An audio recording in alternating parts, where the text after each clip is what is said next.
pilote, mesdames et messieurs les députés et chers amis, c'est avec plaisir que je m'adresse à vous et je prends la parole pour la première fois devant vous à titre de président de la Commission jeunesse. C'est d'autant plus touchant, puis on parlait d'histoire de famille, parce qu'il y a bientôt 30 ans, mon père, Pietro, s'adressait également devant un conseil général, à titre lui aussi de président de la Commission jeunesse. Et c'est donc avec beaucoup d'humilité que j'ai abordé ce nouveau rôle qui m'a été confié. Permettez-moi de faire un léger retour sur le Congrès jeune qu'on a eu cette année. Vous avez probablement entendu notre Congrès jeune. On avait certaines idées, notamment sur les cégeps. Il y avait une réforme un peu contestée et on voulait surtout revaloriser les techniques. Mais ce qui est surtout ressorti de ce congrès, c'est à quel point les jeunes au Parti libéral du Québec sont audacieux, courageux et surtout, ils n'hésitent pas à prendre leur place au sein du débat public. On vient de le voir avec la résolution 13.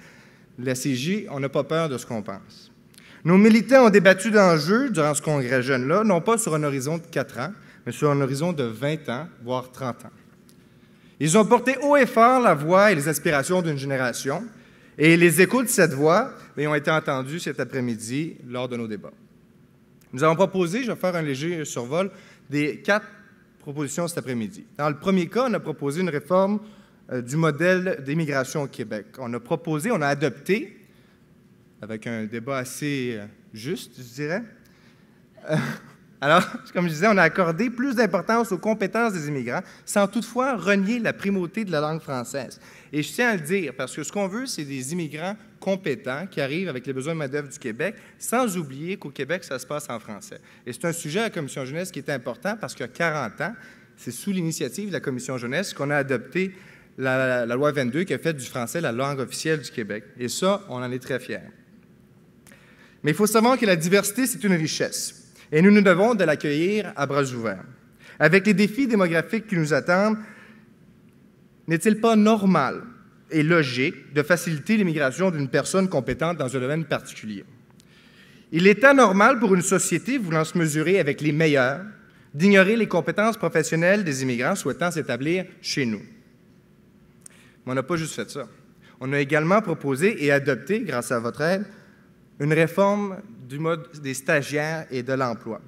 Ce qu'on souhaitait, c'est renforcer l'encadrement des stages. Ce qu'on veut faire, nous autres, par cette résolution-là, c'est de permettre aux stagiaires de faire partie du terme d'employés, je m'excuse, d'employés selon les lois sur les normes du travail. Tout ça dans le but de donner aux étudiants stagiaires les mêmes protections que les employés. Dans le domaine fiscal, nous demandons au gouvernement d'augmenter les sommes et redevances allouées au Fonds des générations. Fonds des générations, on l'a expliqué un peu, mais pour ceux qui n'étaient pas là, il permet de réduire le fardeau fiscal des générations futures sur la dette.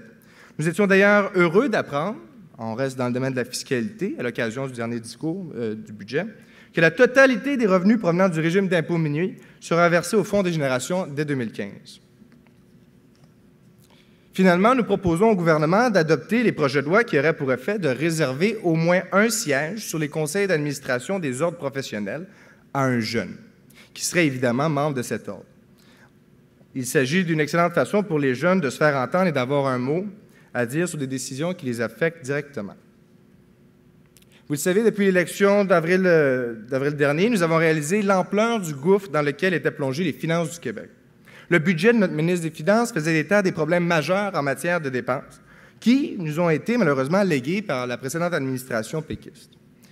Si nous n'avions pas agi et si nous ne continuons pas d'agir, le Québec sera confronté à des déficits récurrents et importants. C'est une situation inacceptable et irresponsable lorsqu'on sait que ces déficits seront légués aux générations futures. L'équité intergénérationnelle doit être au cœur des politiques adoptées par notre gouvernement. Chers amis, vous avez toujours su reconnaître la place toute spéciale de notre commission jeunesse et, de façon plus importante, son apport à notre parti. Nous avons un parti qui n'hésite pas à donner à la jeunesse une place de choix, tout en la laissant décider de son propre agenda. Depuis plus de 40 ans, le Parti libéral du Québec fait les choix de croire en sa jeunesse et nous devons en être fiers. Our Youth Commission has innovative, courageous, and ambitious ideas. This is why our party has always been so inclined in getting us involved, not only with our commission, but also to the other entities of the parties. Aucun autre parti n'accorde autant d'importance aux ailes jeunesse. On voit présentement le Parti québécois est en course au leadership. Mais qui sont les plus grands absents de ce débat? Au-delà des spéculations sur les candidatures non déclarées, les grands absents de cette course, c'est les jeunes du parti. Ils sont absents du débat public, ils sont absents des discussions sur l'avenir de leur parti et finalement, ils sont absents de la vie politique. À l'heure où on parle de cynisme en politique, la meilleure manière de combattre le cynisme, c'est de s'impliquer. La meilleure façon pour un jeune de le faire et d'avoir un réel impact, c'est de s'impliquer au sein de la commission jeunesse du Parti libéral. Vous savez, nous répétons souvent, la jeunesse québécoise a majoritairement voté pour notre parti le 7 avril dernier. Les jeunes ont aidé notre parti à reprendre le pouvoir 18 mois après l'arrivée d'un gouvernement péquiste. Gouvernement péquiste qui a pris les jeunes pour acquis. Il faut que ces jeunes, les jeunes qui nous ont fait confiance, puissent maintenant porter leur voix et se reconnaître au sein du parti. Chers amis, nous sommes réunis ici aujourd'hui car nous croyons tous que le Parti libéral du Québec est le meilleur levier pour faire progresser le Québec. Nous croyons que la politique active est un vecteur de changement. Nous croyons que la place des jeunes en politique, et nous croyons que c'est le temps de prendre les choses en main. Pour affronter les défis d'aujourd'hui et ceux de demain, pour réaffirmer notre place au sein d'un Canada uni, pour rappeler à tous que le Québec est d'abord et avant tout une terre inclusive, et il faut un homme de conviction et de leadership. Et mesdames et messieurs, permettez-moi d'accueillir avec vous le député de Roberval, le chef du Parti libéral du Québec, notre premier ministre, M. Philippe Couillard.